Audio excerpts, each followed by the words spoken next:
Kembali ke tahun 1970 dan menjadi ibu tiri yang kejam. Bab 261. Sekalipun Wang Lianhua bodoh, ia tahu ia harus segera mengakui kesalahannya saat ini. Kalau tidak, ia mungkin tidak akan punya hak untuk berbicara dengan Shen Meng di masa mendatang. Shen Meng adalah orang yang sangat jelas membedakan antara cinta dan benci. Jika ia benar-benar membencinya, ia mungkin tidak akan berbicara dengan Daking dan Erqing di masa mendatang. Aku salah, Shen Meng, aku benar-benar salah. Aku tidak bermaksud memukul anak-anak itu. Aku tidak bisa mengendalikan diri.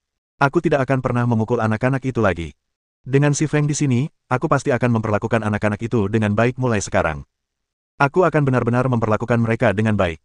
Mereka anak-anakku, dan aku juga merasa kasihan pada mereka. Aku benar-benar merasa kasihan pada mereka. Wah, maafkan aku, maafkan aku. Apakah kamu menangis karena kamu benar-benar tahu kamu salah, atau karena kamu takut aku tidak akan berbicara denganmu lagi dan kamu tidak bisa pergi bekerja di pabrik aksesori rambut? Kamu bilang kamu menderita, tetapi bukankah Daking, Erqing, dan Yao Yao juga menderita? Setiap kali Lu Yonggang memukulmu, bukankah mereka dengan berani melindungimu? Ketika kamu kesakitan, bukankah mereka patah hati untukmu? Daking dan Erqing sudah sangat bijaksana. Bagaimana mungkin kamu berani memukul mereka? Kamu seharusnya tidak meminta maaf padaku. Kamu seharusnya membiarkan anak-anakmu memaafkanmu. Aku tidak akan membiarkanmu pergi ke pabrik aksesori rambut sekarang. Kalau tidak, kamu akan mencari uang untuk Lu Yonggang untuk membeli alkohol dan daging, lalu dia akan memukulmu dan anak-anak setelah dia kenyang. Pergi. Kami tidak menerimamu lagi di keluarga kami. Pergi sekarang, atau kamu tidak akan punya kesempatan sama sekali. Wang Lianhua masih berpikir, tetapi Shen Meng sudah pergi. Ia menutupi wajahnya dan terisak, merasakan sejuta penyesalan. Ia benar-benar tak bisa mengendalikan diri. Setelah mendengar kata-kata Shen Meng, ia tiba-tiba merasa sangat buruk tentang dirinya sendiri. Setiap kali ia menatap Lu Yonggang, ia merasa takut. Sekarang, apakah anaknya akan menganggapnya orang jahat juga? Erqing masih tertidur. Setelah Yao Yao menghabiskan kuenya, ia naik ke kang tempat tidur bata berpemanas dan berbaring di sampingnya. Lu Mingkai cemberut dan ingin ikut naik, tetapi ketika ia menoleh, ia melihat ibunya datang. Ia mengulurkan tangan untuk memeluknya. Shen Meng menghela napas, mengembuskan napas pengap dari dadanya, dan memeluk Mingkai erat-erat. Ia menatap putranya yang menggemaskan. Ketika putranya nakal, ia dan Lu Zhenping sama-sama mendapatkan hukuman fisik. Lu Zhenping bahkan mencambuk pantat kecilnya dengan ikat pinggang, tetapi ia tidak berani memukulnya dengan keras. Ia berpura-pura menangis, yang membuat seluruh keluarga merasa kasihan padanya, sehingga mereka tidak tega memukulnya. Erqing dirapikan di kang. Ia sangat kurus dan tampak menyedihkan. Bagaimana mungkin orang tuanya begitu kejam hingga melakukan hal ini pada anak sekecil itu? Menantu perempuan itu memperhatikan kedua anak itu menyeka air mata mereka. Jika bukan karena rasa sakit hatinya terhadap ketiga anak itu, ia pasti sudah ribut soal perpisahan dengan keluarga. Mengapa ia harus terus menjalani hidup yang menyedihkan dengan keluarga besar ini? Jangan menangis. Bibi sudah jadi bibi yang baik. Anak-anak akan mengingat kebaikanmu. Ada apa ini? Aku cuma kasihan sama anak-anak. Biasanya kami sibuk di rumah, tapi sekarang setelah aku bisa menghasilkan uang, aku ingin menghasilkan lebih banyak lagi supaya bisa menyekolahkan anak-anak nanti. Dulu kakak iparku rela berkelahi dengan adik laki-lakiku yang kedua pakai pisau agar Daking dan Erqing bisa sekolah. Sekarang dia melampiaskan amarahnya pada anak-anak. Aku nggak tahu harus ngomong apa. Dia juga menderita. Shen Meng memeluk Mingkai dan mengelus ahoge, jambulnya. Bagaimana mungkin ia tidak tahu? Justru karena ia tahu, ia ingin mendorong Mingkai untuk terakhir kalinya. Selama ia melawan, ia bisa melindungi dirinya dan anaknya. Saat ini, tidak semua orang memiliki keberanian seperti Yusueli untuk bercerai, juga tidak semua orang memiliki kesempatan seperti itu. Yusueli memanfaatkan kesempatan itu dan memperjuangkannya sendiri. Ia berani dan ingin memberontak. Namun Wang Lianhua berbeda. Ia baru bisa memikirkan jalan keluar untuk dirinya dan anaknya ketika ia terdesak. Setelah beberapa saat, Wang Lianhua kembali masuk untuk melihat Erqing, mencium Yao Yao lagi, lalu berbalik dan pergi. Ia tidak mengatakan apa-apa, tetapi Shen Meng merasa bahwa ia adalah orang yang sama sekali berbeda. Dia akan mengerti pada akhirnya, dan Daking serta Erqing tidak akan menyalahkannya. Tapi dia memang punya masalah mental. Malam ini, setelah ibu Daya pulang kerja, ajak dia menemui Suster Lianhua dan biarkan mereka berdua bicara baik-baik. Kami orang-orang belum pernah mengalami hal seperti ini, jadi mudah bagi kami untuk bicara, tapi ibu Daya berbeda. Dialah yang benar-benar bisa berempati dengan Suster Lianhua, jadi kata-katanya paling bisa dipercaya. Baiklah, Suster Meng, terima kasih atas bantuanmu. Aku akan membawa Erqing pulang sekarang dan membiarkannya tinggal di rumah kita untuk sementara waktu. Aku akan merawat anak itu dengan baik. Shen Meng melambaikan tangannya dan berkata, kita bicarakan ini nanti saat anak itu bangun. Biar dia makan siang di rumah kita saja. Tidak apa-apa. Daking dan Erqing sudah merawat Mingyang dan yang lainnya dengan baik sebelumnya. Mereka bisa menyediakan makanan. Nanti saja kita awasi perkembangannya. Si Feng mengangguk setuju. Mereka sudah lama bersaudara, dan terkadang terlalu banyak basa-basi bisa membuat mereka merasa jauh. Ia dengan hati-hati menggendong Yao Yao pulang. Ming Kei memandang Erqing yang berbaring di kang tempat tidur bata yang dipanaskan, mendesah, melirik Shen Meng, lalu menundukkan kepalanya lagi. Kakak laki-lakiku dulu juga sering dipukuli ibu, dan dia juga memukulku. Kakak laki-laki dan perempuanku selalu melindungiku. Shen Meng. Sialan, ini membawa kembali kenangan buruk bagi anak itu. Jaga adikmu. Kalau dia bangun, panggil ibumu. Kakak Xiaolong akan datang ke rumah kita untuk makan malam hari ini. Ibumu akan menyembelih ayam, membuat semur, dan membuatkan roti pipi untukmu. Saya ingin yang pedas. Baiklah, kamu bisa bermain di dalam. Baiklah. Lu Mingkei langsung setuju. Dia sama sekali tidak lapar. Saat menyuapi Yao Yao, dia akan menggigit sekali lalu menggigit lagi, lalu 2 gigitan lagi lalu menggigit lagi, lalu 3 gigitan lagi lalu menggigit lagi, lalu bersendawa, dia sudah kenyang. Shen Meng menghela napas lega. Untungnya, ia bereaksi cepat. Kalau tidak, jika Ming Kei mengungkit-ungkit masa lalu lagi, ia terpaksa membujuknya. Sekarang anak-anak akhirnya kembali normal, mereka tidak bisa lagi mengingat masa lalu. Bukan begini caranya mengenang masa lalu yang pahit. Sekitar tengah hari, Shen Meng memasak sepanci besar labu dan bihun rebus dengan ayam, sepiring kentang parut asam pedas, dan sepanci bubur millet di panci kecil lainnya. Karena merasa Erqing tidak boleh makan terlalu banyak daging, ia mengeluarkan semangkuk bubur daging tanpa lemak dari tempatnya. Begitu Mingyang dan anak-anaknya pulang sekolah, Dalong datang. Daking pun datang begitu sampai di rumah dan tidak melihat Erqing. Ia bahkan belum meletakkan tas sekolahnya. Daking, ayo duduk dan makan bersama kami. Bibimu sudah menyiapkan makan siang untukmu dan Erqing. Aku sudah memberitahu ibumu dan bibimu. Setelah makan, kamu bisa pergi ke sekolah bersama Mingyang. Aku punya makanan di rumah, jadi aku tidak akan makan di rumah bibiku. Syukurlah Erqing baik-baik saja. Ibuku bilang kamu makan di sini, ya makan di sini. Apa kamu pikir makananmu seenak punyaku? Kamu nggak sopan banget waktu kita makan kue tadi pagi. Ming Liang meraih Daking dan mengatakan sesuatu yang membuat wajah Daking memerah. Ia melirik Shen Meng dengan sedikit cemas. Makanlah. Bibimu sudah memasak banyak, termasuk makanan untukmu dan Erqing. Tapi Erqing masih sakit, jadi masakannya agak pedas. Makan saja sesukamu. Bibimu juga sudah membuatkanmu bubur sayur dan daging. Makanlah yang banyak. Hidung Erqing agak tersumbat, tetapi melihat bubur daging yang dihidangkan di depannya, baunya begitu harum hingga dia terus menelan ludahnya. Bab 262.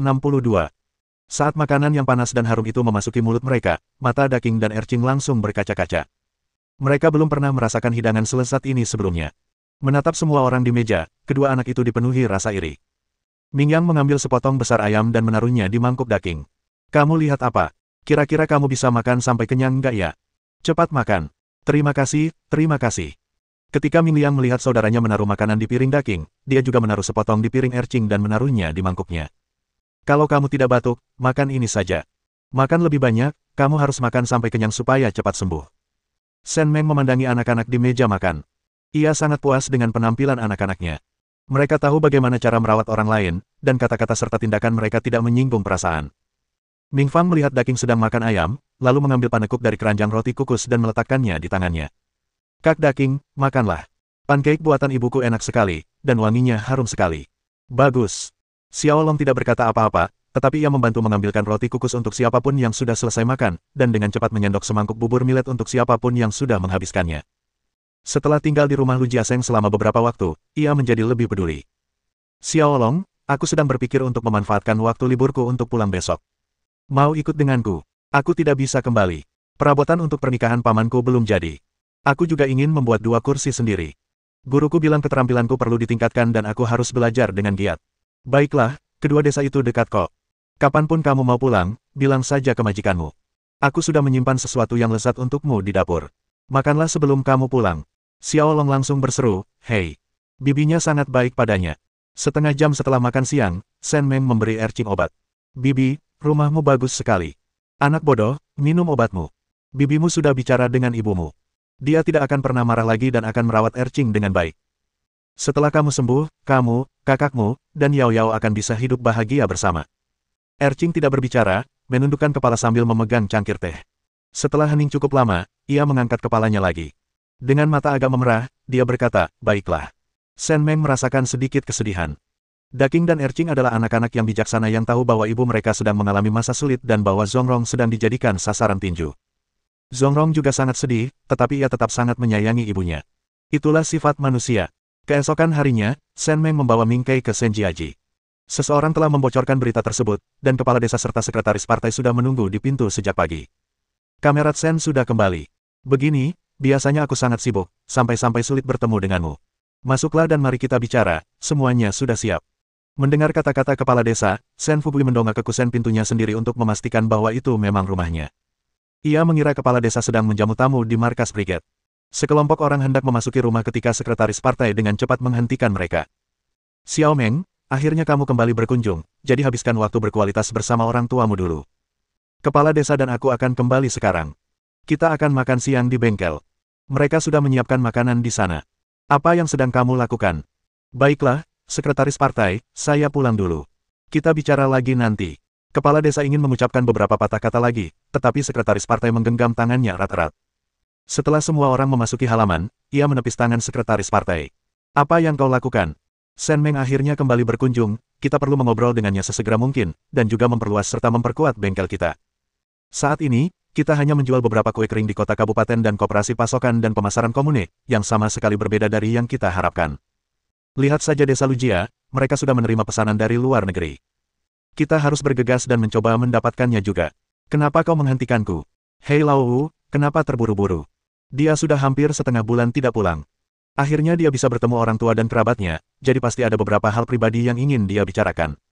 Lagi pula, bukankah Xiao Meng sudah setuju untuk makan siang di bengkel? Dia bisa mengunjungi bengkel dan melihat bagaimana para pekerja kita bekerja. Kita bisa makan, mengobrol, dan minum-minum. Dia akan setuju apapun. Mendengar ini, kepala desa Wu mengangguk dan berlari menuju bengkel untuk melihat hidangan apa yang sedang dibuat. Ini adalah dewa kekayaan, dan ia harus memperlakukannya dengan baik. Shen Fugui duduk di ruang utama dengan bibirnya mengerucut dan punggungnya tegak, tampak seperti ayam jantan yang sombong. Kamu sekarang sangat berbakat, kamu benar-benar membuat ayahmu bangga. Setiap kali kamu keluar, dia selalu menawarimu rokok dan hadiah. Dia jadi sombong. Shen Meng terkekeh dan berkata, kamu seharusnya bangga. Putrimu sangat berbakat, kamu boleh bangga sesukamu. Wang Guizi memberikan sepotong kue persik kepada Lu Mingkai, menuangkan air hangat untuk Shen Meng, lalu duduk dan menghela napas panjang lega.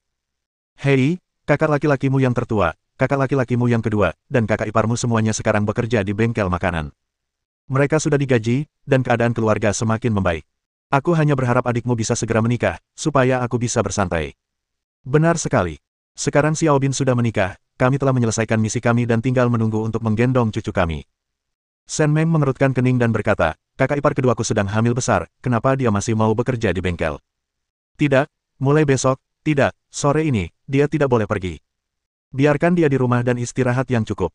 Bagaimana kalau terjadi sesuatu padanya? Kakak iparmu yang kedua berpikir bahwa hidup kita yang baik ini semua berkatmu. Dia dan kakak iparmu yang tertua berdiskusi bahwa mereka harus bekerja keras dan tidak membiarkan orang lain mengatakan hal buruk tentangmu. Mereka bekerja sangat rajin di bengkel, untuk berjaga-jaga seandainya ada yang mengatakan sesuatu yang mungkin memengaruhimu. Shen Meng tersedak sesaat. Ia tentu saja senang keluarganya begitu melindunginya, tetapi apapun yang terjadi, ia harus mengurus dirinya sendiri terlebih dahulu. Kita bicarakan nanti siang saja. Aku akan bicara dengan kakak iparku yang kedua nanti. Aku bekerja keras sekarang agar keluarga kita bisa hidup lebih baik di masa depan, bukan agar keluarga kita bisa terlalu berhati-hati. Kalau begitu, lebih baik kita bekerja di pedesaan dan hidup lebih nyaman. Shen Fugui dan Wang Guizi mendengarkan cukup lama tanpa berkata sepatah kata pun. Meskipun semua orang memuji putri mereka ketika mereka keluar, banyak juga yang bergosip di belakangnya. Saya di sini hari ini untuk membawa beberapa barang, terutama untuk adik ipar kedua saya. Dia akan melahirkan, dan sangat penting baginya untuk mendapatkan nutrisi yang dibutuhkannya.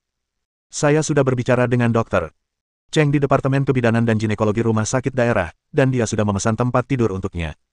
Dia bahkan akan membantu persalinannya sendiri.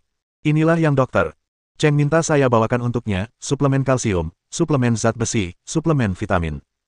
Pastikan juga dia terus mengonsumsi asam folat yang saya berikan sebelumnya. Jangan malas. Melihat obat-obatan, resep rumah sakit, dan beberapa makanan bergizi, Wang Guizi mendesah dalam hati. Dulu orang-orang bilang putrinya bodoh, tapi lihatlah, tak ada yang lebih bijaksana atau baik hati daripada putrinya. Bab 263.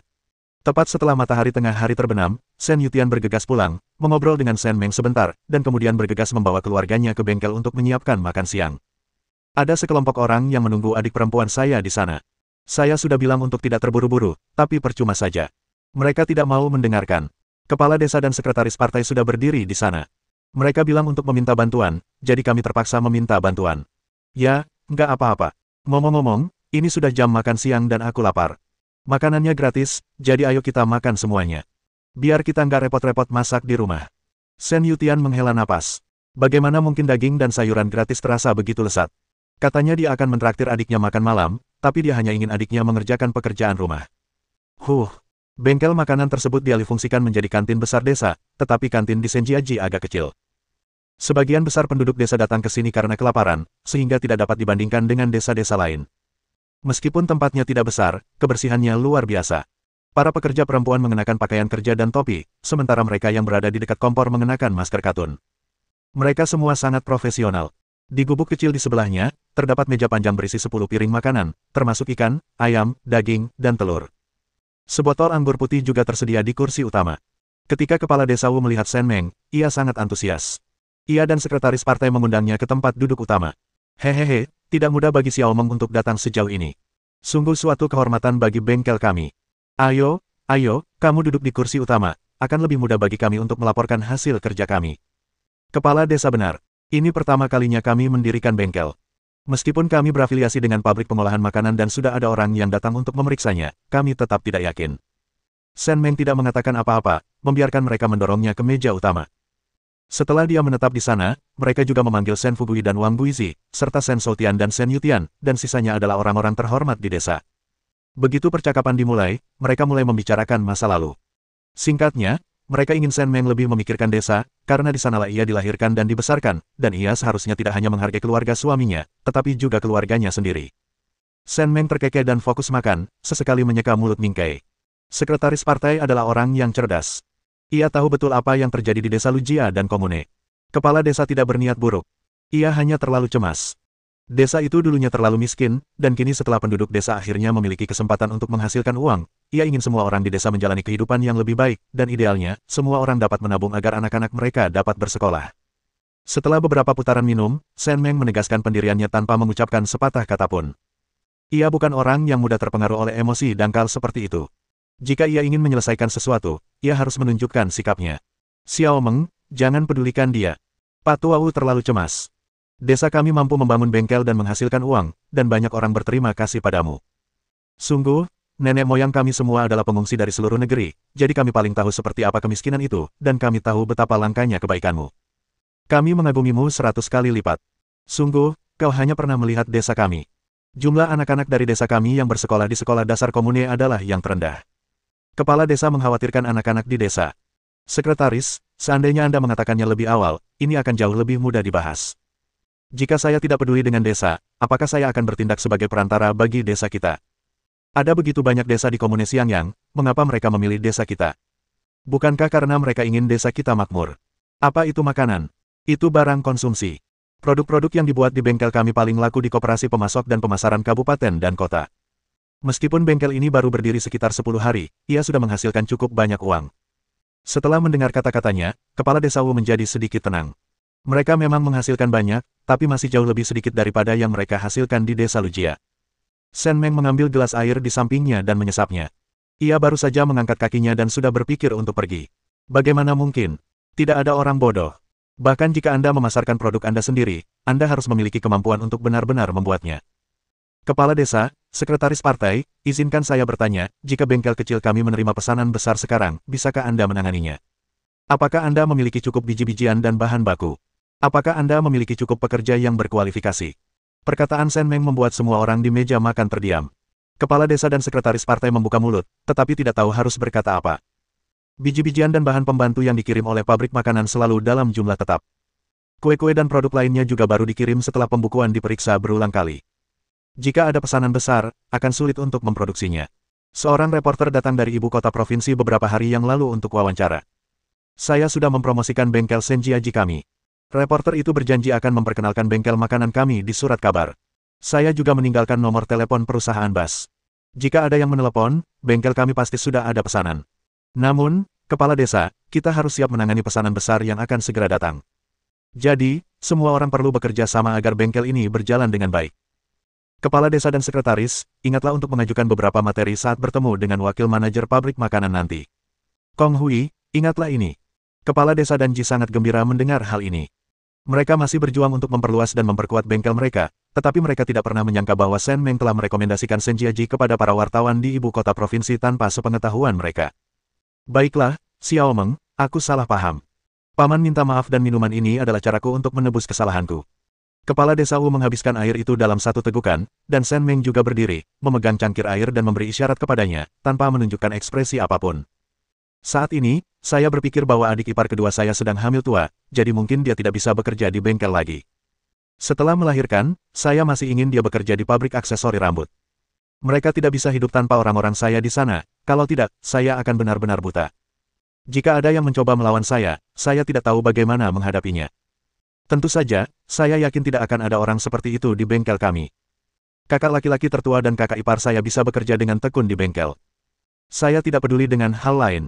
Itu baik bagi mereka untuk belajar lebih banyak. Sedangkan untuk kakak laki-laki saya yang kedua, saya berpikir untuk mengajarinya mengemudi suatu saat nanti. Setelah dia belajar mengemudi, dia bisa membantu mengantarkan barang ke desa.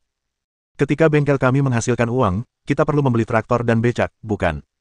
Shen Shoutian dan Shen Yutian merasa sangat lega setelah mendengarkan rencana Shen Meng untuk masa depan mereka.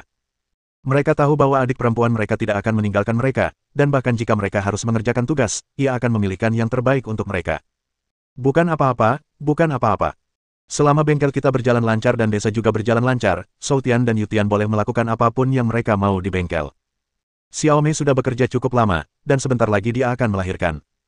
Saya sudah memutuskan bahwa bengkel akan memberinya subsidi 5 yuan, dan kami juga akan membawa 2 kotak kue kering.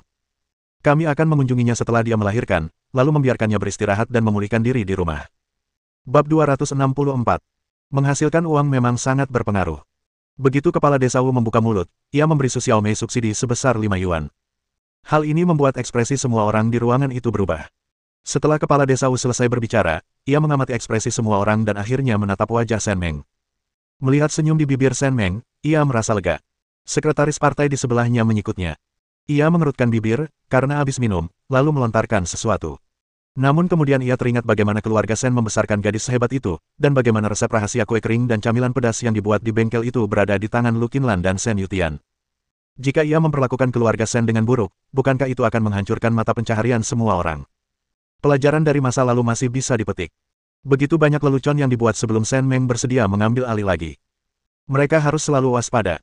Makan malam berjalan cukup lancar, dan Shen Meng berjanji akan membantu bengkel untuk mendapatkan lebih banyak pesanan. Kepala desa dan sekretaris partai tersenyum lebar mendengar kata-katanya. Sesampainya di rumah, Shen Yutian tampak linglung. Ia belum minum banyak, tapi ia merasa sudah agak mabuk. Adik kecil, apa yang kau inginkan dariku? Kau ingin aku belajar menyetir? Aku hanya orang desa, aku tidak tahu apa-apa, aku tidak bisa apa-apa, bagaimana aku bisa belajar? Kalau Xiao Bin bisa mempelajarinya, kenapa kamu tidak? Apa yang membuatmu lebih rendah darinya? Shen Yutian mundur, merasa gelisah. Kesenjangannya sangat besar, terlalu besar.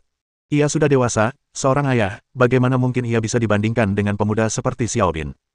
Lagi pula, ia pernah mengejek adiknya karena kesulitan belajar dan menggaruk-garuk kepalanya. Ia tak pernah menyangka bahwa setelah sebulan lebih, ia harus mulai belajar sendiri. Aku bukan murid yang baik. Mana mungkin aku berani belajar nyetir? Kalau aku sampai rusak, mana mungkin aku bisa bayar? Kurasa aku lebih jago masak.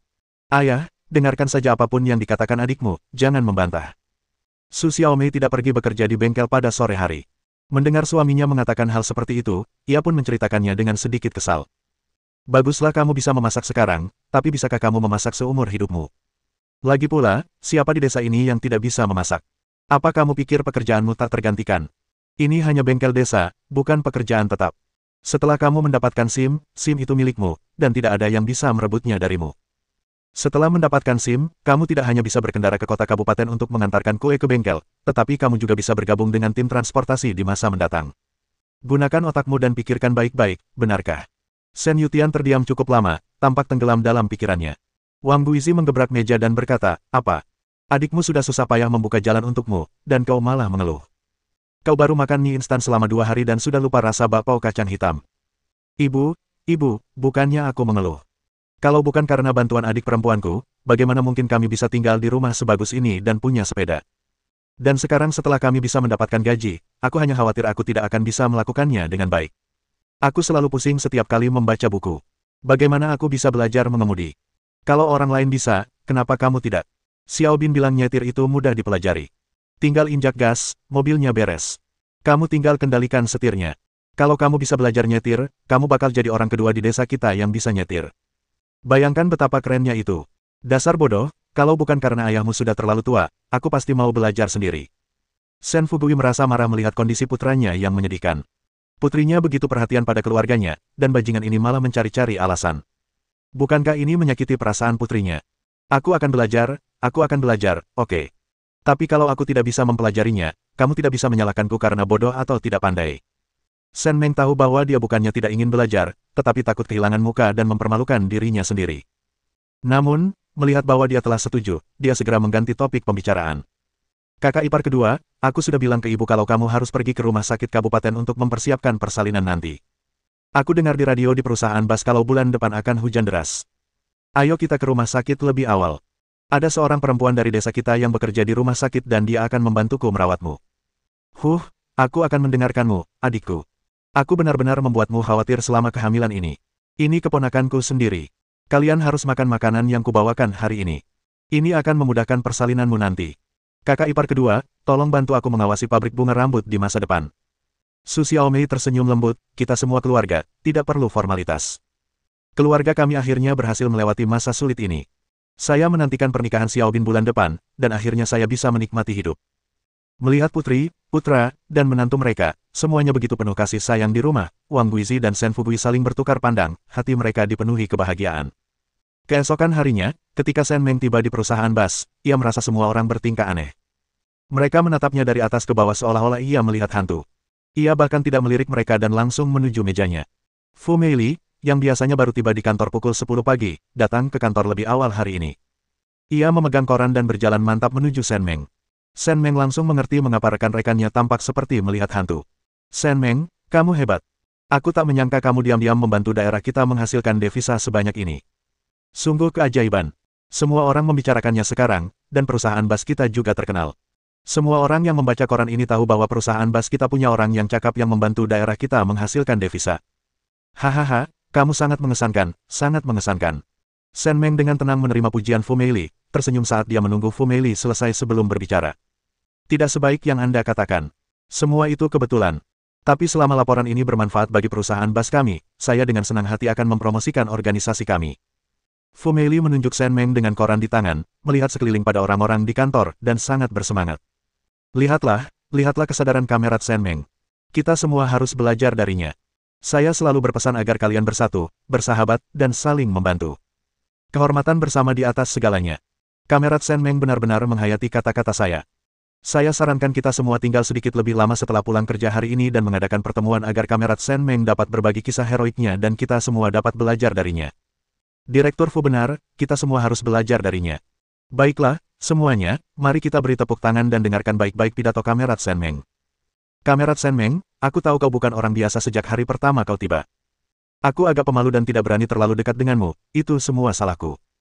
Kau tampak seperti kawan yang lembut dan baik hati. Kita harus mengobrol dengan baik malam ini. Sen Meng, aku sungguh hebat, tapi kamu tak perlu memujiku begitu banyak, itu membuatku malu. Bab 265. Seluruh kota Kabupaten Ning ramai membicarakan tentang menghasilkan devisa. Ini seperti suntikan pertama tahun baru, membuat gebrakan besar. Bukan hanya di Kabupaten Ning saja, ibu kota provinsi pun ramai membicarakannya. Dulu, Kabupaten Ning identik dengan kemiskinan, keterbelakangan, dan ketidaksukaan. Namun kini, keadaannya berbeda. Kabupaten Ning tiba-tiba menjadi pusat perhatian tanpa disadari. Kejadian ini membuat Li Chuan gemetar. Dulu, ketika ia pergi ke ibu kota provinsi untuk rapat, ia selalu diejek oleh orang-orang dari daerah lain. Beberapa kepala daerah bahkan menolak untuk duduk bersamanya. Namun kini berbeda. Begitu memasuki ruang rapat, ia disambut dengan sapaan dingin atau hangat. Ia tersenyum dengan tenang dan menjawab, menerima sapaan itu, sementara hatinya menjerit. Setelah bertahun-tahun, Kabupaten Ning akhirnya mengubah hidupnya. Ketika Lu Zhenping kembali ke Biro Keamanan Publik Provinsi setelah menyelesaikan misinya, ia tak sengaja mendengar orang-orang membicarakan valuta asing. Ia berhenti sejenak untuk mendengarkan dan, ketika mendengar nama yang familiar itu lagi, tiba-tiba terkekeh pelan. Kapten, ada apa? Bukan apa-apa, aku cuma dengar orang-orang diskusi soal perdagangan valuta asing, dan itu bikin aku senang. Mendengar ini, Wei Dong tertawa dan berkata, "Hei, masalah ini telah memicu diskusi yang sangat panas di seluruh ibu kota provinsi. Konon, seorang rekan perempuan dari Kabupaten Ning datang menemui para pengusaha asing bersama sekretaris daerah mereka. Awalnya, para pengusaha asing itu menekan mereka, tetapi ia dengan berani berdiri dan berdebat dengan mereka secara rasional. Mereka berbincang sepanjang sore sebelum akhirnya menandatangani surat perintah. Banyak hal terjadi di antaranya. Bisa dibilang rekan perempuan ini sangat banyak akal, cerdas, lincah, dan fasih. Semua pengusaha asing adalah orang-orang yang sangat licik dan berpikiran dalam. Kemampuannya dalam menghadapi pengusaha asing menunjukkan betapa hebatnya rekan perempuan ini. Dia tidak sebaik yang kau katakan. Kalau dia marah, dia bisa sangat menyebalkan dan terkadang bisa sangat menyebalkan. Kapten, kurasa kau tidak bersikap baik. Wanita ini sudah mendapatkan begitu banyak pesanan. Tahukah kau berapa banyak yang telah dia lakukan untuk seluruh ibu kota provinsi dan kabupaten Ning? Kau bicara seolah-olah kau kenal dia. Wei Dong mengerutkan kening dalam-dalam. Ini pertama kalinya ia melihat kaptennya begitu tak tahu malu. Rekan perempuan ini adalah seorang pahlawan, namun ia berbicara tentangnya dengan begitu akrab, seolah-olah ia adalah istrinya. Ini sungguh tidak sopan terhadap wanita tersebut, dan juga sangat tidak sopan terhadap kakak iparnya. Untungnya, adik iparnya sudah menyiapkan bubuk cabai untuk misi ini. Saat menghadapi musuh, dia melempar segenggam pasir, tapi saat tidak berhasil, dia malah melempar segenggam bubuk cabai. Astaga, bubuk cabainya ampuh. Dia bahkan tidak perlu melakukan apapun. Si brengsek itu berguling-guling di tanah. Wei Dong, terkadang aku ingin membelah kepalamu dan melihat isinya. Siapa nama pahlawan wanita di koran itu? Sen Meng. Oh, siapa nama istriku? Wei Dong berpikir sejenak, lalu matanya terbelalak kaget. Tepat ketika Lu Zhenping mengira ia sudah tahu, Wei Dong tiba-tiba meninju bahunya. Kapten, ada apa denganmu? Aku tak pernah tahu kau begitu sombong. Meskipun dia punya nama yang sama dengan istrimu, kau tak bisa begitu saja bilang dia istrimu. Kurasa kau tidak sopan padanya. Kapten, aku pergi dulu. Aku perlu menenangkan diri. Kesanku padamu sudah benar-benar berubah. Setelah mengatakan itu, Wei Dong pergi dengan wajah dingin, meninggalkan Lu Zhenping yang kebingungan tertiup angin. Bahkan Erkang pun tak mampu menghentikan Wei Dong si tolol ini. Sen Meng menjadi terkenal, sangat terkenal. Bahkan Zhou Jiao, yang sedang mencuci pakaian di desa Lujia, mendengarnya. Ia awalnya berpikir bahwa gagasan menciptakan devisa hanyalah omong kosong, atau bahwa itu adalah sesuatu yang telah dinegosiasikan oleh para pemimpin daerah dan Sen Meng hanya menyematkannya untuk menipu penduduk desa. Tanpa diduga, pagi-pagi sekali, kepala desa memasang koran di pintu masuk pabrik aksesori rambut. Koran itu tidak hanya memuat foto Sen Meng, tetapi juga artikel dari seorang reporter dari ibu kota provinsi. Satu persatu, anak-anak berlari menuju rumah utama keluarga Lu. Ming Kei, si bocah nakal itu, berdiri di depan pintu sambil membagikan permen, mengaku itu permen pernikahan. Anak kecil ini memang tahu cara memikat hati orang. Ia mempelajarinya semua dari orang tuanya. Dia menatap perutnya, sangat cemas, semua kegembiraan, dan kebahagiaan yang dia rasakan selama kehamilan sebelumnya hilang. Anakku, kau harus membuat ibumu bangga. Tumbuhlah dengan baik dan lahirlah sesegera mungkin. Ibumu memiliki begitu banyak keterampilan, tetapi tak ada tempat untuk menggunakannya. Jika kau tak lahir, tak akan ada tempat bagi keluarga kita di desa atau kabupaten ini. Anakku, ayahmu, dan aku adalah orang-orang yang berambisi besar. Keluarga kita seharusnya tidak hidup seperti ini. Bayi dalam kandungannya tampak memahami kata-katanya dan bergerak dengan penuh semangat. Di mata Zhou Jiao, interaksi ini berarti persetujuan. Anaknya memang berbakat dan mampu memahami hati orang tuanya. Sepulang kerja di malam hari, Wu Xianglan membawa sekitar 10 lembar koran. Dulu, jika ada yang meminta uang untuk membeli koran, ia akan menamparnya. Tapi hari ini berbeda. Ia mengambil koran-koran itu dan menghampiri setiap orang, sambil mengatakan bahwa orang di artikel itu adalah kakak iparnya, dan ia dan kakak iparnya dulu sangat dekat. Gerbang desa tampak luar biasa ramai, dengan banyak orang berkumpul di sana, semuanya menunggu di tempat Paman Goi biasa memarkir gerobak sapinya. Ketika mereka melihat gerobak sapi Paman Goi mendekat, mereka melambaikan tangan dengan gembira. Dia di sini, dia di sini. Sen Meng kembali. Hai semuanya, mari kita beri tepuk tangan meriah dan sambut pahlawan kita dengan layak. Kita sudah tahu ini sebelumnya, tapi siapa sangka ini akan dimuat di koran. Lihat foto-foto Sen Meng, dia cantik sekali. Ibunya, lihat betapa hebatnya menantu perempuanmu. Ayah Zhenping hanya menunggu untuk menikmati hidup mewah. Dia akan mendapatkan ketenaran, kekayaan, dan uang. Siapa yang tidak iri pada kalian berdua, orang tua?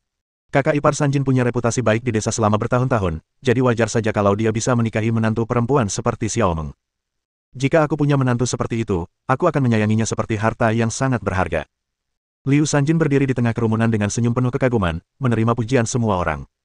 Saat itu, ia merasa seperti kembali ke masa sebelum Sen Meng ditanduk banteng. Saat itu, ia adalah orang penting di desa Lujia. Kini ia akhirnya bisa menikmati suasana itu lagi. Inilah kehidupan yang seharusnya dijalani Liu Sanjin. Xiao Meng wanita yang cakap. Dia berangkat pagi dan pulang larut setiap hari. Kau hanya melihat betapa tingginya dia terbang, tapi aku kasihan padanya dan bertanya-tanya apakah dia lelah terbang. Lupakan ketenaran, status, dan uang, aku hanya ingin dia sehat dan menjalani kehidupan yang stabil di rumah. Kakak ipar, kamu ibu mertua yang baik. Kita semua harus belajar darimu. Jika aku punya kesadaran seperti itu, bukankah menantu perempuanku juga akan sama mampunya? Ketika Shen Meng dibantu turun dari gerobak sapi oleh Wu Xianglan, ia melambaikan tangan kepada orang banyak. Saat itu, ia merasa seperti seorang wanita tua yang telah menerima dekret kekaisaran, menerima penghormatan dari semua orang. Bab 266. Ketika Liu Sanjin melihat Shen Meng turun dari gerobak sapi, ia membuang tongkatnya, menerobos kerumunan, dan berlari menghampirinya. Sesampainya di sana, ia meraih tangan Shen Meng. Menantu perempuanku tersayang, kau sungguh luar biasa. Kau telah membawa nama baik bagi keluarga Lu. Apa kau lelah dalam perjalanan pulang? Apa kau haus? Apa kau mau air? Cepatlah pulang. Aku membeli daging hari ini. Aku akan memasakkanmu sesuatu yang lezat malam ini. Hehehe, ayo pulang, ayo pulang. Shen Meng, kamu berubah pikiran begitu cepat. Sebelumnya, kalian semua sangat tidak sopan padaku. Bu, kakak iparku ada rapat kantor yang panjang dan sekarang dia benar-benar kelelahan. Aku membantunya berjalan. Tidak, aku tidak selemah itu, aku baik-baik saja. Aku tidak mau makan, aku ada urusan di rumah, sudah malam sekali, sebaiknya kalian pergi dan mengurus urusan masing-masing. Meskipun berkulit tebal, Shen Meng merasa malu menghadapi begitu banyak wajah yang bersemangat. Rasanya seperti ia melihat dirinya sendiri untuk pertama kalinya, dan semuanya terasa sangat baru dan menarik. Yusueli membantu Shen Meng membawa tasnya, tanpa berkata apa-apa. Berita tentang Shen Meng yang melakukan pertukaran mata uang asing sudah menyebar di desa sebelumnya, jadi mengapa mereka butuh waktu lama untuk memperlakukannya seperti monyet yang diawasi. Reaksi mereka sangat lambat. Wu Xianglan berdiri di samping Shen Meng, kepalanya tegak, sangat arogan. Terutama ketika melihat Lu Jiahe di antara kerumunan, ia meliriknya dan mendengus dingin. Lu Jiahe mundur dan tidak berani mengatakan sepatah kata pun.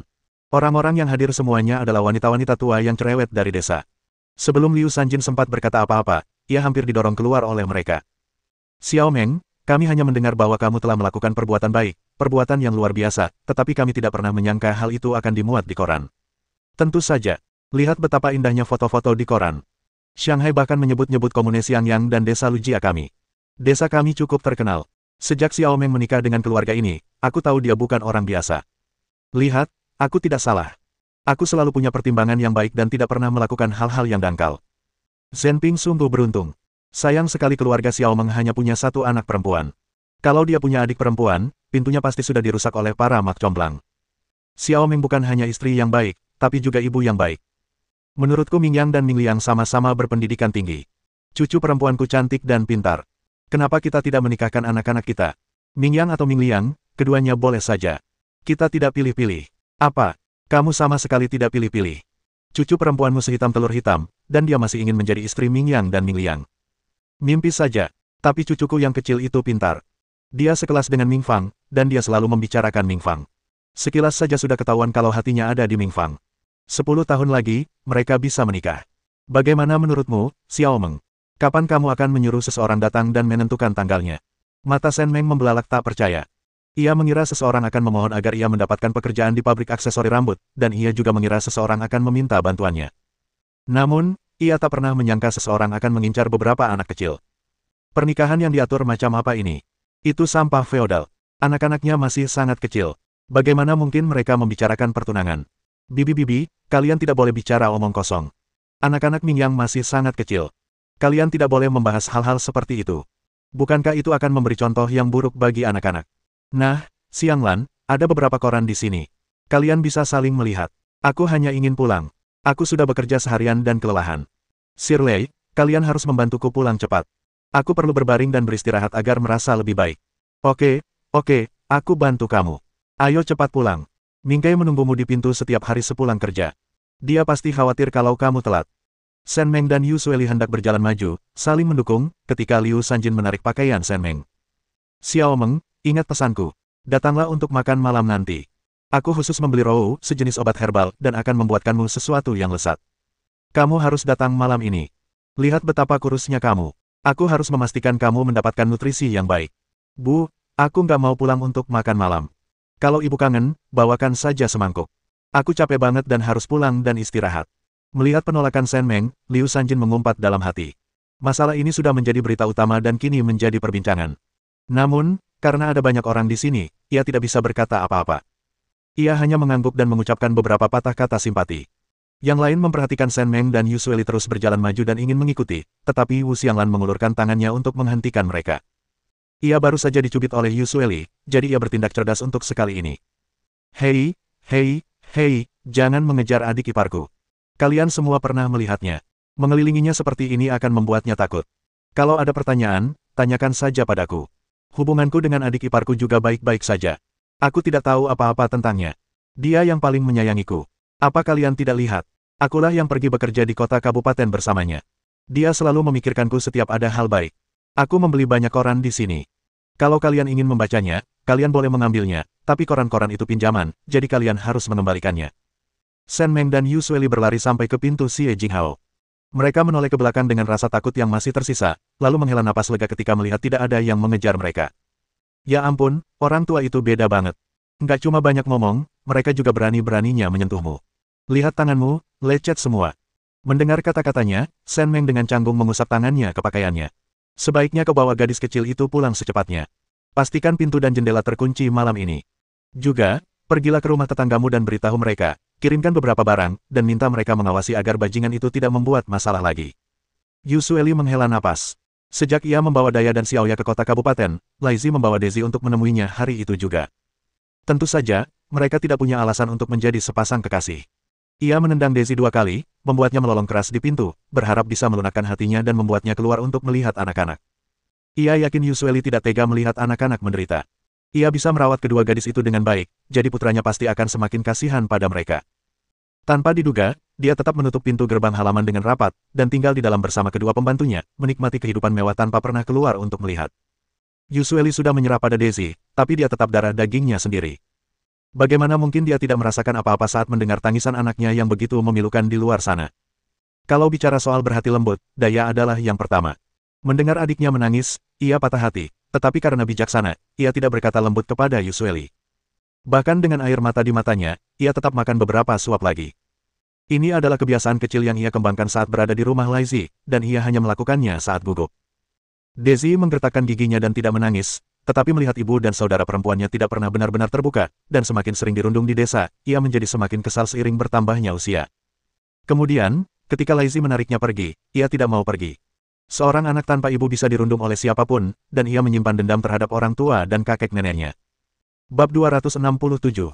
Yu Sueli tersadar dari lamunannya, tersenyum pada Shen Meng, lalu mengangguk. Ia rukun dengan keluarga-keluarga tetangga, dan ia selalu ingat untuk mengirimkan beberapa barang-barang bagusnya kepada mereka. Namun, ia adalah seorang janda, dan sekarang ia memiliki pekerjaan, jadi ia bukan lagi seorang petani. Perubahan ini tentu saja memengaruhi pola pikir sebagian orang. Seorang perempuan lajang dengan seorang anak, tanpa pria yang bisa diandalkan, kini sering dilecehkan oleh mantan suaminya dan membutuhkan bantuan dari tetangganya. Seiring waktu, beberapa rumor tak sedap mulai beredar. Dua saudara iparnya juga khawatir suami mereka mungkin memiliki hubungan yang ambigu dengannya. Kini, setiap kali ia datang ke rumah mereka, wajah mereka memucat seperti arang, dan mereka tak lagi sehangat dulu. Meskipun hubungannya dengan Shen Meng baik, dan kedua saudara iparnya ingin bekerja di pabrik aksesori rambut, mereka tetap tidak menyambutnya. Ia mengerti dan menghormati kenyataan bahwa orang-orang yang pernah membantunya di masa lalu kini tak lagi bersedia membantunya, dan itu wajar saja. Ia merasa tak ada yang perlu dimarahi. Ia menyentuh ranselnya, yang berisi 2 kunci yang baru dibeli. Ia perlu memperkuat pintu kamarnya malam itu. Apakah Dr. Qian masih datang untuk berbicara denganmu? Mengapa kamu menanyakan hal ini? Yu Sueli sedikit tersipu, mengira percakapan itu sudah selesai. Ia hendak pergi ke rumah Xie Jinghao untuk menjemput anaknya ketika mendengarnya berkata begitu lagi. Ia sangat malu. Aku juga khawatir padamu. Begini, kalau menurutmu dokter Qian baik, cepatlah dan bertindak. Kamu sudah punya 3 anak, apa yang perlu malu? Kamu wanita yang luar biasa, wajar saja kalau orang-orang mengejarmu. Menurutku, kalau menurutmu dia baik-baik saja, kamu boleh mencobanya. Berkencan dengan seseorang bukan berarti kamu harus menikah. Bukankah menyenangkan punya seseorang yang peduli padamu? Shen Meng tidak berani terlalu eksplisit, takut Yu Sueli tidak mampu mengatasinya.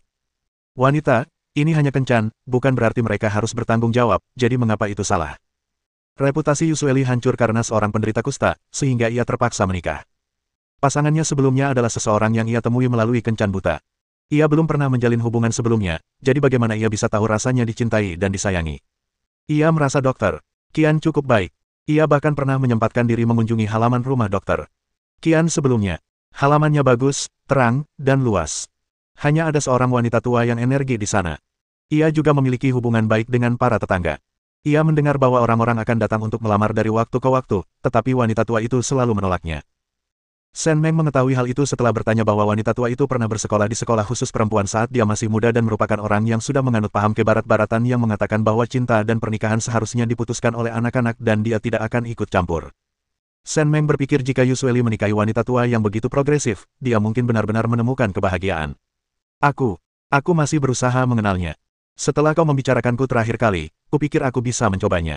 Dia tidak keberatan aku punya anak, dan dia tahu tentang masa laluku. Dia hanya bilang itu bukan salahku. Xiao Meng, aku belum pernah bertemu orang sebaik dia. Bukannya aku menganggapnya jahat, tapi aku takut aku tidak cukup baik untuknya. Dia dokter yang hebat, dan aku hanya seorang perempuan desa. Aku tidak tahu apa-apa. Saat ini, dia bersimpati padaku. Bagaimana jika di masa depan? Hargai masa kini, Shirley. Kita urus masa depan nanti. Sekalipun dia tidak menyukaimu di masa depan, jangan merendahkan dirimu sendiri. Dialah yang berubah, bukan kamu. Kamu punya putri, teman, tabungan, dan pekerjaan. Sekalipun kamu tinggal sendiri di masa depan, kamu tetap bisa menjalani hidup yang baik. Aku, Jing Hao, Xiang, dan Si Feng, kami semua ada di sisimu. Apa yang kamu takutkan? Beranilah dan cobalah. Cinta itu indah, dan kamu pantas mendapatkannya. Dia kaya, cantik, dan punya anak. Itu hanya kencan. Apa yang tidak bisa dilakukan? Jika dia belum punya Lu Zhenping, dia pasti ingin mencoba lebih banyak lagi. Ada hutan yang indah di sana, penuh dengan bibit-bibit muda. Melihatnya saja sudah membuatnya iri. Yusueli tergugah oleh apa yang dikatakan kepadanya, seolah tiba-tiba menyadari sesuatu. Ia tersenyum pada Shen Meng dan mengangguk berat. Ia harus hidup untuk dirinya sendiri sekali ini. Shen Meng dan anak-anaknya sedang makan malam ketika Yusueli dan Liu Sanjin membawakan makanan. Sebenarnya, Wu Xianglan ingin datang sendiri, karena ia merasa lebih dekat dengan Shen Meng dan kehadiran wanita tua itu agak mengganggu. Kakak ipar, ibu dan aku membawakanmu makanan. Lihat, ini roti kukus yang terbuat dari tepung terigu, dan ini kentang suwir goreng dengan cabai dan irisan daging. Kami membuat ini khusus untukmu karena kami tahu kamu suka hidangan ini. Sambil berbicara, Wu Xianglan mencoba mengambil makanan dari tangan Liu Sanjin dan meletakkannya di atas meja, tetapi Liu Sanjin berulang kali mengelak. Ia lalu membungkuk dan meletakkan makanan di atas meja. Xiao Meng, meskipun Xianglan yang menumis hidangan ini, aku sudah membayar Jia He untuk membeli suwiran daging babi. Anak itu jujur sekali. Dia sengaja memilihkan daging babi terbaik untukmu. Lihat betapa berlemaknya daging babi ini, sungguh lezat. Shen Meng, aromanya memang enak, tapi terlalu berlemak. Dalam semangkuk kecil daging dan sayuran, hampir tidak ada daging tanpa lemak yang terlihat. Ia jadi malas memakannya hanya dengan melihatnya. Terima kasih, tapi aku baru saja makan bubur dan aku merasa sangat pusing. Aku sedang tidak ingin makan sekarang, nanti saja. Liu Sanjin memutar bola matanya melihat ekspresinya. Dia bahkan tidak tahu cara menikmati makanan enak seperti itu. Sayang sekali makanan enak seperti itu terbuang sia-sia. Ming Liang, cucu-cucuku tersayang, makanlah. Nenek sudah lama tidak punya waktu untuk bersama kalian. Kalian semua sibuk sekolah dan bahkan tidak pernah menjenguk nenek lagi. Nenek, daging ini terlalu berlemak, terlalu berminyak, aku akan memakannya nanti. Ming Liang, jangan ngomong sembarangan, Nek. Kakakku tidak bermaksud begitu. Makanannya masih harum, hanya saja tampilannya tidak menggugah selera. Wu Xianglan, Liu Sanjin, lebih baik Anda tidak menjelaskan sama sekali. Hal-hal yang Anda katakan setelah Anda menjelaskan hanya akan semakin menyakiti Anda. Anak itu bicara omong kosong, Xianglan, ibu, tolong jangan dimasukkan ke hati. Apa yang membawamu ke sini? Liu Sanjin menghela napas dan mulai menghapus air matanya. Wu Xianglan, yang berdiri di sampingnya, bukan lagi Wu Xianglan yang dulu. Jika sebelumnya, ia pasti sudah melompat dan memarahi Shen Meng karena membuat ibu mertuanya sedih lagi. Sekarang, ia hanya menonton dengan tenang. Jika ia tidak takut membuat Shen Meng marah, ia pasti sudah mengeluarkan biji labu dari sakunya dan memecahkannya. Xiao Meng, melihat betapa hebatnya prestasimu dan putra sulungmu membuatku sangat bahagia. Kalian berdua benar-benar mengharumkan nama keluarga Lu. Semua orang di desa Lujia iri padaku dan ayahmu. Tapi yang kukhawatirkan adalah putra kedua dan keempatmu. Putra keduamu fokus mengumpulkan poin kerja, dan meskipun putra keempatmu berprestasi di komune, dia hanyalah pegawai rendahan. Aku penasaran kapan dia akan dipromosikan menjadi direktur kantor. Kita semua keluarga. Jika kita bisa maju bersama, itu akan luar biasa, dan aku akan merasa tenang. Sebelum Shen Meng sempat berbicara, Wu Xianglan tertawa terbahak-bahak. Hei, Nona tua, apa kau tidak takut ditertawakan karena mengatakan itu? Jangan bahas putra keempat, lihat saja Jia He. Kapan dia pernah fokus bekerja dan mendapatkan poin kerja? Sekarang, yang dia inginkan hanyalah tidur dengan Liu Sukin. Liu Sanjin, dasar brengsek. Kamu ngomong kayak orang itu bukan jodohmu, tapi masih bisa ketawa. Bab 268. Setelah menghabiskan beberapa waktu di pabrik tekstil, pikiran dan wawasan Wu Xianglan meluas secara signifikan, dan kecerdasannya pun jauh lebih tajam. Melihat ibu mertuanya bersikeras membawakan makanan untuk keluarga kakak iparnya, ia tahu bahwa ia sedang merencanakan sesuatu yang buruk. Benar saja, setelah beberapa kali buang air kecil, ia mulai berpura-pura menjadi korban dan meminta-minta. Hehehe, jika Lu Jiahe mendapat bantuan, bukankah ia akan mulai berlagak sombong di depannya? Apakah Wu Xianglan masih akan mendapat tempat di keluarga ini di masa depan? Ada wanita jalan di luar sana yang memamerkan pesonanya dan memikatnya. Kalau Lu Jiahe punya sesuatu yang bagus, dia pasti akan merayunya. Apapun yang diperoleh suaminya, kalau bukan untuknya, seharusnya untuk anak-anaknya. Kenapa harus diberikan kepada orang lain? Ibu, jangan lupakan rasa sakitnya setelah lukanya sembuh. Kakak iparku baru saja membereskan kekacauan yang disebabkan kakak keempat dan istrinya, dan sekarang ibu mengomel lagi. Setidaknya kakak keempat dan istrinya lebih bijaksana. Bagaimana dengan putra kedua ibu? Kenapa ibu mengirimnya ke pabrik aksesori rambut? Ibu terus bercerita bagaimana dia memanjat tembok Liu Sukin setiap malam, bagaimana dia mendapatkan wanita jalannya, bagaimana dia menyelinap ke tempat tidurnya. Pabrik aksesori rambut itu penuh dengan wanita. Ibu sudah membiarkan Pixie masuk ke gua laba-laba. Dia sangat gembira, tapi apa ibu pikir para wanita di pabrik aksesori rambut akan senang? Liu Sanjin, diam. Kenapa kamu terus bilang, bersembunyi? Itu mengerikan.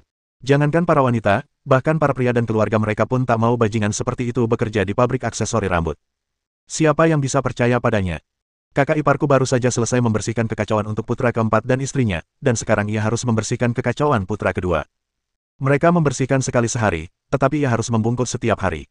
Kakak iparku sangat sibuk, bekerja di tempat kerjanya dan di bengkel pengolahan makanan pabrik aksesori rambut. Bagaimana mungkin ia punya waktu untuk membersihkan kekacauan putra kedua setiap hari? Sen Meng. Menyeka pantatmu, itu menjijikkan. Apa yang kau katakan? Kalau suamimu sembuh, bukankah kau juga bisa hidup enak? Lagi pula, Xiao Meng belum bilang apa-apa, apa yang kau gumamkan? Jangan berpikir kau hebat hanya karena kau keluar duluan dan bekerja di pabrik tekstil. Lagi pula, kau hanya pekerja sementara. Kalau Xiao Meng tidak mengungkit-ungkit kesalahanmu di masa lalu, kau pasti masih bertani di rumah. Ya, kakak iparku orang baik. Dia membantuku membuka lembaran baru. Aku akan mengingat kebaikannya seumur hidupku. Sedangkan kau, nenek sihir, kau selalu bersekongkol melawan kakak dan adik iparku. Seluruh keluargamu menghisap darah mereka. Hatimu bias sampai seperti os. Aku belum pernah melihat ibu sepertimu. Seolah-olah kakakku bukan anakmu sendiri. Kau dulu selalu mengumpat dan memaki setiap kali melihat kakak iparku. Kenapa kau pura-pura pergi duluan? Sudah kubilang, jalani hidupmu dengan kacau. Tapi kau datang ke sini untuk mempersulit kami. Sen Meng, wah, kamu benar-benar cerdas. Akhirnya kamu memikirkan semuanya dengan matang saat bicara. Omong kosong, aku tidak mau repot-repot menjelaskannya padamu, Rahasia Liu Sanjin seolah terbongkar. Ia bahkan tidak mengambil tongkatnya dan buru-buru kembali berdiri. Wu Xianglan merasa sedikit bersalah menatapnya. Ia memang sudah menguasai kata-katanya, tetapi itu hanya sesaat. Kini setelah wanita tua itu pergi, ia tiba-tiba merasa gelisah. Oh tidak, istriku marah sekali. Dia pergi tanpa memarahiku sedikit pun. Kakak ipar, apa menurutmu dia akan memanfaatkanku di tempat kerja untuk menindas Yongqiang dan Yongli? Lu Jiahe sialan itu, sampah tak berguna itu, dia hanya peduli pada darah dagingnya sendiri. Kedua anakku adalah miliknya, dan dia bahkan tidak bisa melindungi mereka di rumah. Wah, kenapa aku begitu sial? Wu Xianglan terisak dua kali, dan sebelum Sen Meng sempat berkata apa-apa, ia meraih tongkat Liu Sanjin dan buru-buru mengejarnya. Ia masih harus membuat keributan, kalau tidak, keluarga Lu tidak akan tahu betapa kuatnya ia dan akan berbalik menindas anak-anaknya. Saat ini, hatinya sepenuhnya tertuju pada kedua anaknya.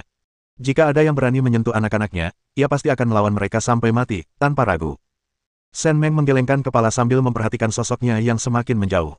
Ia terjebak dalam rawa ini sepanjang hari dan tak pernah bisa tenang. Ia menoleh dan bertemu pandang dengan beberapa anak. Jantungnya berdebar kencang. Teringat orang yang ditemuinya di pintu masuk desa, ia menyadari bahwa orang itu mungkin akan mengatakan hal yang sama kepada anak-anak saat ia tidak di rumah. Ia harus segera memberinya pelajaran. Baiklah, kita tidak perlu repot-repot mengurus urusan keluarga nenekmu. Aku hanya kebetulan menemukan beberapa hal yang ingin kukatakan padamu, jadi kau harus mengingatnya. Apa? Sen Meng menggosok-gosokkan kedua tangannya, merasa sedikit khawatir. Ia begitu fokus mencari uang untuk membesarkan anaknya sehingga ia tidak terpikir untuk memberinya pendidikan privasi. Sekarang Ming Fang sudah dewasa, jika ia tidak mengajarinya beberapa hal tentang menjadi seorang wanita muda, siapa yang tahu betapa takutnya ia jika menemukan sesuatu yang tidak ia pahami. Ketika aku kembali ke desa hari ini, aku bertemu beberapa perempuan, bahkan yang lebih tua, yang bilang ingin menjodohkan cucu-cucu mereka denganmu. Kamu masih muda, jadi jangan dengarkan siapapun yang bilang begitu. Kalau anak perempuan atau laki-laki kecil bilang begitu, anggap saja itu lelucon dan tertawakan saja. Ming Liang, kamu memang selalu tajam lidahnya. Kalau anak perempuan bilang mau jadi istrimu nanti kalau sudah besar, bilang saja itu untuk dipikirkan nanti kalau sudah besar. Tugasmu sekarang belajar, mengerti? Aku mengerti, Bu. Seorang gadis di kelasku pernah bilang ingin jadi istriku kalau sudah besar nanti, tapi aku tidak setuju. Anak kecil tahu apa? Itu semua cuma omong kosong orang dewasa. Ada yang melihat anak-anak sekelas kami pulang bareng sepulang sekolah dan bilang mereka pasangan muda. Bu, itu semua cuma omongan orang dewasa, nggak ada hubungannya sama kita. Ming Fang berkata sambil mengerutkan kening, waktu kakakku dan Daya pulang sekolah bareng dan belajar, ada yang bilang Daya bakal jadi istri kakakku nanti. Aku jadi risih dengar itu, jadi aku diam-diam cari segumpal tanah dan lempar ke punggung orang itu. Aku hampir ketahuan. Ngomong-ngomong, semua omongan tentang perjodohan dan istri serta suami muda itu cuma candaan. Anggap saja kamu tidak mengerti, oke? Anak-anak itu mengangguk, dan Lu Mingke tiba-tiba terkekeh. Aku suka Xiaoya, dan aku ingin menikahinya saat aku besar nanti. Shen Meng. Ming Yang, Ming Liang, Ming Fang. Mengapa saya tidak mengerti apa yang Anda katakan? Ming Yang, ambillah hidangan yang dibawa nenekmu ke rumah paman ketigamu ini dan beritahu mereka bahwa kita sudah makan dan kita tidak bisa makan ini. Ming Fang, tidurlah dengan ibumu malam ini, dan ibumu punya sesuatu untuk diceritakan kepadamu. Bagus. Lu Mingke melihatnya dengan sedikit rasa kesal, lalu dia mencengkeram celana Shen Meng dan tidak melepaskannya. Aku juga mau tidur sama mama. Aku juga mau tidur sama mama. Aku masih bayi. Putrimu sudah bisa tidur sendiri, dan kau masih mau menikahinya. Lebih baik kau tetap melajang. Shen Meng hanya menggoda Lu Mingke sebentar, tetapi dia tidak menyangka bahwa begitu dia selesai berbicara, putra bungsunya, yang selalu menempel padanya, segera melepaskan tangannya dan berulang kali berkata bahwa dia bisa melakukan semuanya sendiri. Nggak bisa ngomong. Anak nakal ini bikin aku gila banget. Bab 269. Shen Meng menghabiskan sepanjang malam mendidik Ming Fang tentang kesehatan wanita. Meskipun gadis itu tersipu dan merasa malu, ia tetap berusaha sebaik mungkin untuk mengerti. Shen Meng tidak berharap putrinya mengerti segalanya, tetapi ia ingin memberitahu putrinya untuk belajar menerima perubahan pada tubuhnya dan tidak merasa malu, karena semua itu adalah fenomena yang sangat normal. Ming Fang adalah gadis yang baik. Setelah mendengarkan dengan saksama, ia akan mengajukan beberapa pertanyaan yang membingungkannya. Selama setahun terakhir, ia telah membesarkan anak-anaknya dengan sangat baik. Anak laki-lakinya telah tumbuh lebih tinggi dan memiliki kulit berwarna gandum yang sehat. Rambut panjang Ming Fang telah dipotong menjadi bob pendek yang mencapai telinganya, karena ia tidak suka waktu yang terbuang sia-sia untuk rambut panjang. Shen Meng telah mengikuti teladannya. Di malam yang kabur, dia menatap gadis yang telah dibesarkannya dengan baik, dan tanpa alasan, dia merasakan tanggung jawab di pundaknya. Keesokan harinya, ketika ayam jantan berkokok, Shen Meng meletakkan beberapa rompi yang telah dicucinya ke dalam mesin cuci dan pengering sehari sebelumnya sementara anak itu tidur di sebelah bantal Ming Fang. Mereka juga meninggalkan catatan kecil. Putriku tersayang, kamu sudah tumbuh dewasa dan bisa mencoba banyak hal. Inilah yang ibumu persiapkan untukmu. Kenakan ini di balik pakaianmu dan jaga dirimu baik-baik. Sayang, ibumu. Ming Fang melihat catatan itu dan tak kuasa menahan kegembiraannya. Ada 4 rompi kecil di samping bantalnya, berwarna merah, kuning, merah muda, dan hijau rumput, dengan motif binatang kecil-kecil di atasnya, sungguh cantik. Dia cepat-cepat menanggalkan piyama sutra, mengenakan rompi, lalu jaket, perasaan baru menyelimuti hatinya. Dalam perjalanannya bekerja di kota kabupaten, Shen Meng mengambil 2 barang dari tasnya untuk Wu Xianglan dan 2 barang untuk Yu Xueli. Ini beberapa rompi yang kubeli tadi. Aku beli terlalu banyak, jadi bawa pulang dan cuci sampai bersih. Kamu bisa minta putrimu memakainya nanti. Ada beberapa hal yang perlu kita bicarakan dengan putrimu sebelumnya, agar dia tidak tumbuh besar dan masih belum mengerti. Wah, cantik sekali. Bahannya pasti mahal, iya. Tentu saja, dia selalu rela mengeluarkan uang untuk anak-anak, apalagi untuk Ming Fang. Kita beruntung memilikinya. Shen Meng tersenyum dan tidak menjawab. Dia adalah wanita sukses dengan karirnya sendiri, dan tidak pantas membicarakan topik wanita di depan Paman Guai, membuat lelaki tua itu merasa canggung. Setibanya di perusahaan bus, setelah menjual 1 putaran tiket, Fu Meili mengantar 2 orang ke tempat kerjanya. Mata Shen Meng berbinar ketika melihat mereka berdua membawa beberapa barang. Xiao Meng, ini sekretaris Chang dari perusahaan bus kita. Dia datang atas nama pimpinan untuk menyampaikan salam hormatnya kepadamu. Hehehe, kemarilah dan kenali dia. Oh, Sekretaris Chang, terima kasih sudah datang jauh-jauh menemui saya. Anda sudah bekerja keras. Fu Meili, ada di halaman sebelah, nggak jauh. Silakan duduk, aku ambilkan air. Sekretaris Chang merasa canggung sejenak, lalu duduk di meja di hadapan Shen Meng.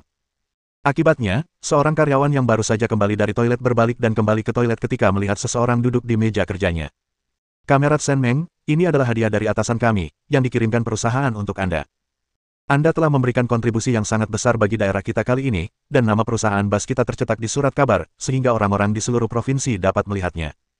Para petinggi sangat menghargai pekerjaan perusahaan kita, dan para pemimpin telah memutuskan untuk menaikkan gaji Anda menjadi 69 yuan per bulan.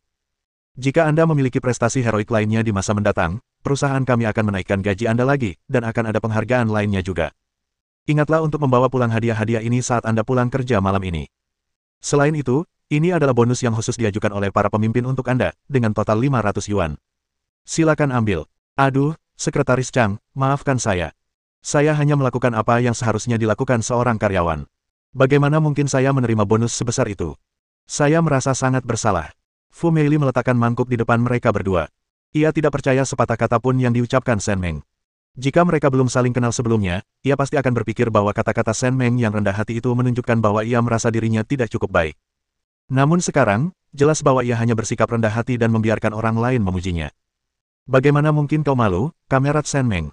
Bukan hanya itu, pemimpin kami juga meminta spanduk untukmu ketika beliau pergi ke ibu kota provinsi untuk sebuah rapat. Beliau akan mengantarkannya langsung kepadamu dan berfoto denganmu di sana. Kamerat Shen Meng, pemimpin memiliki harapan yang tinggi padamu, jadi kau harus bekerja keras. Shen Meng segera berdiri dan menatap Sekretaris Chang dan Fu Meili, lalu berkata, saya sungguh merasa terhormat bisa berfoto dengan para pemimpin. Saya pasti akan menggantung foto ini di tengah ruang utama kita dan melihatnya setiap hari untuk memotivasi diri agar bekerja lebih giat. Terima kasih atas kepercayaan organisasi, terima kasih atas pembinaan para pemimpin, dan terima kasih kepada Sekretaris Chang dan Direktur Fu atas kesempatan ini. Saya pasti akan memprioritaskan urusan unit kita dalam segala hal yang saya lakukan dan berusaha setiap hari. Bagus, tepat sekali. Memang, Kamerat Shen Meng selalu sangat teliti. Saya pasti akan menyampaikan kata-kata ini kepada pemimpin dengan jujur, agar pemimpin dapat merasa tenang. Shen Meng tersenyum, tetapi tidak berkata apa-apa. Sebagai mantan buruh pabrik yang bekerja keras di abad baru, kata-kata seperti ini mudah diucapkannya. Bagaimanapun, yang disukai kebanyakan pemimpin tetaplah sanjungan. Meja Shen Meng penuh dengan tumpukan barang. Ia menggenggam bonus 500 yuan di tangannya, merasa cukup puas. Beberapa orang yang sedang tidak sibuk di dekatnya bergegas menghampiri setelah ia pergi. Kini, Shen Meng telah menjadi selebritas di seluruh wilayah. Menjalin lebih banyak koneksi dengannya akan selalu bermanfaat bagi mereka. Saat mereka masih asyik mengobrol, Li Qianqian datang bersama seseorang setelah beberapa saat. Ia baru saja selesai masa nifas dan sedang fokus membangun karirnya. Hu Biao dan pengasuhnya yang baru melahirkan sebagian besar mengurus anak-anak di rumah, dan keluarganya juga mendukung karirnya. Sekarang, ia yang memegang keputusan akhir di rumah, dan bahkan Direktur Hu pun harus memperhatikan suasana hatinya. Lagi pula, mereka punya pesanan dari luar negeri setiap bulan, dan permintaannya terus meningkat. Jika Li Qianqian marah dan menolak memasok pabrik tekstil di daerah itu, pabrik itu akan sangat rugi. Kakak Meng, di sini ramai sekali. Manajer pabrik, apa yang membawamu ke sini? Apakah ada instruksi yang Anda butuhkan? Li Qianqian mengenakan setelan baru yang modis dan ikat kepala buatan pabrik aksesori rambut. Shen Meng merasa penampilannya cukup modern, bahkan petugas loket di kantor pun mengamatinya dari atas ke bawah. Saya di sini untuk memberi Anda hadiah. Anda telah membawa kehormatan yang begitu besar bagi pabrik kami, bagaimana mungkin saya, sebagai manajer pabrik Xiangyang Hair Factory, tidak menunjukkan rasa terima kasih saya. Ini hadiah Anda. Ini bonus 500 yuan. Ayah saya sangat sibuk dengan pabrik rambut sehingga praktis tinggal di ibu kota provinsi setiap hari. Tapi dia tetap menelepon untuk mengucapkan terima kasih dan bilang akan membawa kabar baik dalam beberapa hari dan mengundang Anda untuk datang ke rumah kami. Shen Meng menatap Li Qianqian dengan mata besar dan cerahnya, suara hatinya berteriak, aku kaya. Aku kaya, aku kaya. Bab 270. Orang-orang yang datang bersama Li Qianqian menyerahkan barang-barang yang mereka bawa kepada Shen Meng, satu persatu, dengan ekspresi hormat, bahkan sedikit kekaguman, yang membuat Shen Meng sedikit malu. Terima kasih, manajer pabrik. Saya pasti akan bekerja lebih keras lagi di masa depan dan berusaha untuk berkontribusi lebih banyak lagi bagi pabrik aksesori rambut kami. Kak Meng, aku selalu tahu kau orang yang cakap. Aku merasa sangat tenang bersamamu di pabrik. Dan ada kabar baik lainnya, ini surat keterangan penerimaanmu. Aku sudah menghubungi kepala sekolah Ping dari SMP. Beliau sangat senang ketika mengetahui kau yang mendaftar sampai hampir melompat kegirangan. Karena tahu kau biasanya sibuk, beliau setuju kau hanya perlu pergi sebulan sekali, dan beliau akan menyediakan guru khusus untuk membantumu belajar. Mata Shen Meng berbinar. Inilah yang ia inginkan. Ia bisa mendapatkan ijazah tanpa harus sekolah, dan ia akan memiliki kualifikasi akademis sekaligus keterampilan praktis. Terima kasih banyak, manajer pabrik. Saya akan segera ke sekolah untuk mendaftar. Tidak perlu berterima kasih, Suster Meng. Nah, soal desain yang kau suruh aku pelajari sebelumnya, aku sudah membaca buku-buku akhir-akhir ini. Kurasa aku berbakat di bidang ini. Aku akan bekerja keras, Suster Meng, mari kita bekerja keras bersama. Bagus. Setelah Li Qianqian pergi, Shen Meng menatap meja yang penuh barang dan merasa tak berdaya. Bagaimana mungkin ia membawa semua makanan itu pulang setelah pulang kerja? Sebelum orang-orang di kantor sempat berkumpul, Hu Biao dan Kong Wenhui tiba satu demi satu. Melihat barang-barang di tangan mereka, Shen Meng tiba-tiba merasa sedikit tak berdaya. Sekitar tengah hari, Shen Meng menulis kalimat panjang dan mengajak semua orang dari kantor ke restoran milik negara untuk makan siang. Direktur Fu, yang biasanya tidur di kantor, juga ikut. Shen Meng menggunakan kupon makanan dan uangnya untuk memesan semangkuk besar mie kambing untuk setiap orang, beserta 3 lauk pauk dan 20 kue kering. Semua orang dari perusahaan Bas makan sepuasnya. Ia sangat bahagia. Orang-orang zaman sekarang sangat terbuka. Ia menerima begitu banyak barang dan bonus dalam sehari, totalnya lebih dari 2.000 yuan. Ia tahu pemerintah daerah dan komune mungkin akan memberinya hadiah nanti. Jika ia pelit dan tidak memberi apapun setelah menerima begitu banyak barang dan uang, siapa tahu apa yang akan terjadi padanya di masa depan. Seperti kata pepatah, lebih mudah melihat raja neraka daripada menemukan iblis kecil. Ia bisa membayangkan harga yang harus ia bayar jika menyinggung penjahat di masa depan, jadi ia harus mencegah kejadian seperti itu terulang kembali. Para pemimpin membawa banyak sekali barang hari ini. Mari kita berbagi kue dan permen. Sisanya akan saya bawa pulang. Saya harap kalian semua mau membantu saya di masa mendatang. Oh, Xiao Meng, kau terlalu baik. Ini hadiah langka yang diberikan para pemimpin kepadamu. Kau bisa membawanya pulang untuk anak-anakmu, kenapa kau memberikannya kepada kami? Benar sekali. Kami sangat berterima kasih atas makanan enak siang tadi, bagaimana kami bisa membawa makananmu sekarang? Bawa pulang saja sendiri, dan kalau tidak bisa dihabiskan, bagikan saja dengan keluargamu. Jangan khawatirkan kami. Ya. Shen Meng meletakkan barang-barang itu langsung di meja mereka, berpura-pura marah, dan berkata, kenapa kalian memperlakukanku seperti orang luar? Kalau tidak suka, buang saja. Jangan menolaknya di depanku. Itu benar-benar menjengkelkan. Begitu dia mengatakan hal itu, orang yang baru saja menolaknya bergegas menghampirinya untuk membujuknya, dan mulai tertawa lagi saat mereka berbicara. Dia memberi kesan yang baik, sehingga jika ada di antara orang-orang ini yang menyebabkan masalah padanya di kemudian hari, yang lain tidak akan membiarkan orang itu begitu saja. Shen Meng membawa berbagai macam barang ke dalam gerobak sapi Paman Guai. Ketika Wu Xianglan tiba, ia memberinya sekotak biskuit. Setelah menunggu cukup lama, Yusueli akhirnya datang. Shen Meng merasakan ada sesuatu yang berbeda pada dirinya. Setelah dia masuk ke dalam mobil, dia meliriknya dengan pandangan sekilas, membuat Yusueli merasa sedikit malu. Ketika pertama kali mendengar tentang hubungan Yusueli dan Lu Changhong, ia sempat mempertimbangkan untuk menjodohkan mereka, tetapi kemudian mengurungkan niatnya. Ia tidak ingin orang di depannya menikah dengan teman Lu Zhenping, membuatnya tampak seperti pernikahan antara Lu Zhenping dan Wen Li. Lagi pula, mengapa ia harus peduli? Setiap orang punya takdirnya masing-masing, dan ia tidak bisa terlalu ikut campur dalam urusan orang lain. Benar saja, hari-hari terbaik mereka belum datang. Ketika Shen Meng dan rombongannya tiba di pintu masuk desa, mereka melihat sebuah mobil terparkir di pinggir jalan dengan sekelompok orang berkerumun di sekitarnya. Shen Meng turun dari gerobak sapi dan pergi sambil membawa barang-barangnya. Saya tidak pernah menyangka Aman dan putranya akan punya waktu untuk kembali. Lihat mereka orang penting saat itu, makanya mereka punya mobil untuk menjemput mereka. Benar, kamu tidak melihatnya. Betapa antusiasnya orang-orang itu ketika melihat Aman, mereka bahkan berjabat tangan dengannya, seolah-olah dia seorang pemimpin besar. Hehehe, orang-orang di desa kami yang dulu suka menindas Aman dan putranya sekarang menjaga jarak, takut akan balas dendam. Aduh, kenapa mereka tidak melakukannya dari dulu? Mereka juga manusia. Menindas dua orang malang seperti ini sungguh tak tahu malu. Mereka bahkan mencuri makanan orang lain. Untungnya, ayah dan anak itu sangat beruntung. Kalau tidak, bagaimana mungkin mereka bisa bertahan sampai sekarang? Sungguh keajaiban bahwa mereka akhirnya berhasil melewatinya.